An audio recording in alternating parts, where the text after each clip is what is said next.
네, 오늘은 이사야 5장으로 말씀을 전합니다. 또 오늘 본문에서 하나님은요, 농부의 마음으로 이스라엘을 보신다라고 이야기하는 것을 봅니다. 그분은 이스라엘이라는 이 포도원을 가꾸기 위해서 최고의 정성을 다합니다. 땅을 파서 돌을 제하고 가장 좋은 품종인 소레크라는 이제 극상품 포도나무를 심었다라는 표현이 있습니다. 혹여나 들짐승이 이를 밭을 망칠까봐 망대를 세우고 또 즙을 짠 술틀까지 준비를 하는 그런 내용이 있습니다. 완벽한 준비가 되겠죠. 이제 남은 것은요, 기다렸다 수확만 하면 됩니다.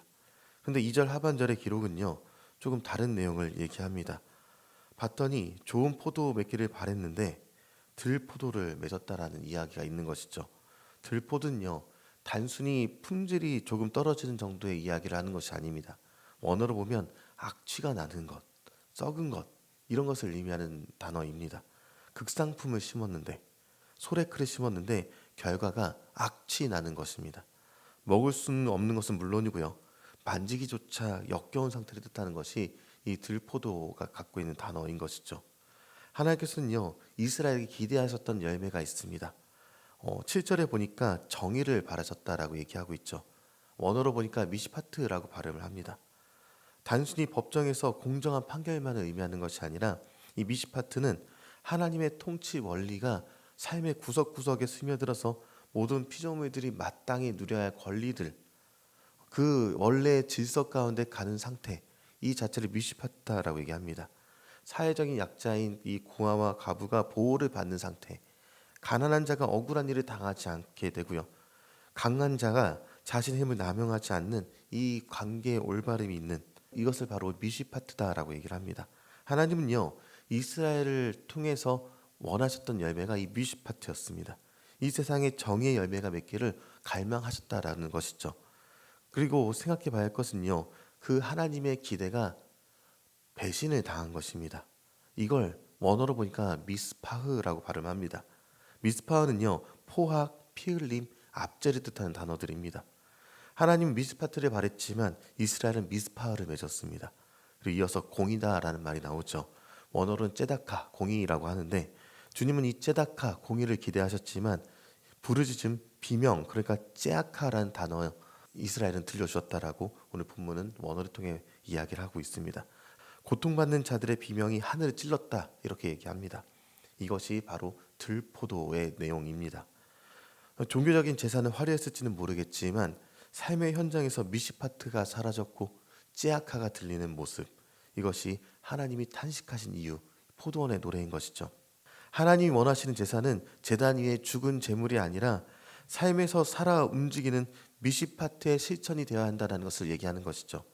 이사야 5장 8절부터 23절까지는요, 이 들포도가 구체적으로 어떤 모습인지 6가지의 화를 통해서 생생하게 묘사하는 모습을 봅니다. 어쩌면 우리의 모습과도 닮아 있다라고 보게 되는 것이죠. 끝없는 탐욕에 대해서 얘기하고 있고요, 가옥에 가옥을, 또 전토에 전토를 더하고, 그러니까 내 집, 내 땅만 늘리느라 이웃이 살 자리를 다 빼앗아 버리는 독점적 탐욕을 이야기하는 것입니다.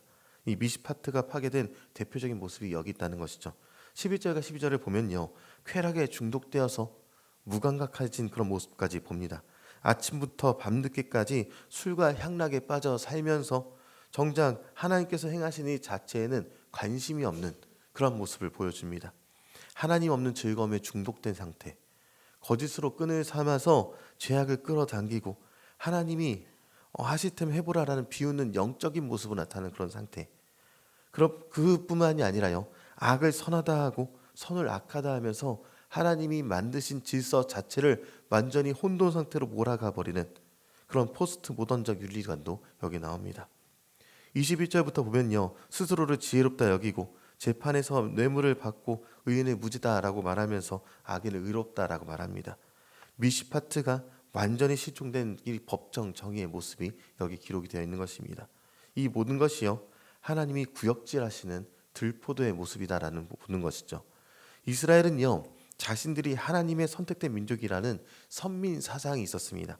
단지 이스라엘이란 이름 때문에 구원받는다라고 생각했다는 것이죠. 그런데 그 안에서는요, 썩어 문드러진 들포도의 모습만 남아 있었습니다. 그냥 소망이 없어 보이는 그런 모습인 것이죠. 이사야 5장의 결론은요, 포도원이 황폐해지고 찔레와 가시가 덮인 심판으로 끝이 납니다. 아예 소망이 없어 보이는 모습입니다. 그러나 하나님은 이 포도원에, 들포도를 낸 이 포도원에 완전히 소망을 끊지 않으셨습니다. 이 실패한 이 포도원을 대신해서 새로운 소망 자체를 이 땅에 심어주셨다는 것이죠. 그것이 바로 요한복음 15장의 예수님에 대한 이야기입니다. 예수님은 요한복음 15장 1절에 선언하신 내용이 있습니다.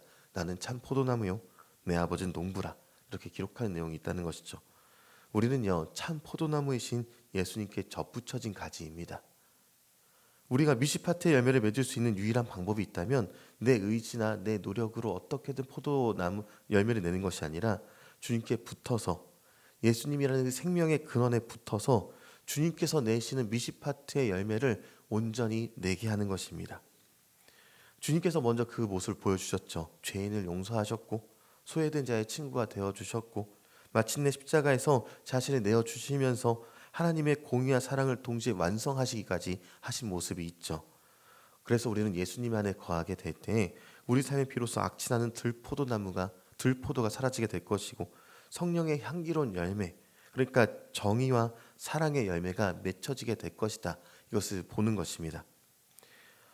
말씀을 맺으면서요, 2026년을 살아가는 우리에게 한번 물어보도록 하겠습니다. 우리의 삶에, 우리의 포도원에는 어떤 냄새가 나는가입니다. 우리는 새벽에 제단을 쌓고 예배를 드리며 나아갑니다. 이 모습은요, 농부가 망대를 세우고 술틀을 준비하는 것과 같아 보입니다. 그러나 망대가 높다고 해서 열매가 저절로 맺어지지는 않죠. 하나님이 정작 관심을 두는 것은요, 우리가 이 예배당의 문을 나서서 마주하는 일상, 현장, 일터와 가정, 이곳에서 나는 어떤가입니다. 나의 이익을 위해서 타인의 눈물을 외면하고 있지 않는가. 이걸 우리는 미스파흐의 위협이다, 이렇게 봅니다. 성공이라는 위협으로, 그 이름으로 탐욕을 정당하고 있지 않는가. 이게 들포드의 증상들이죠. 세상의 가치관에 휩쓸려서 성가하게 그 경계를 무너뜨려서 질서 자체를 혼란하게 만들지는 않는가. 하나님은요, 우리에게 기대하시는 바가 있습니다.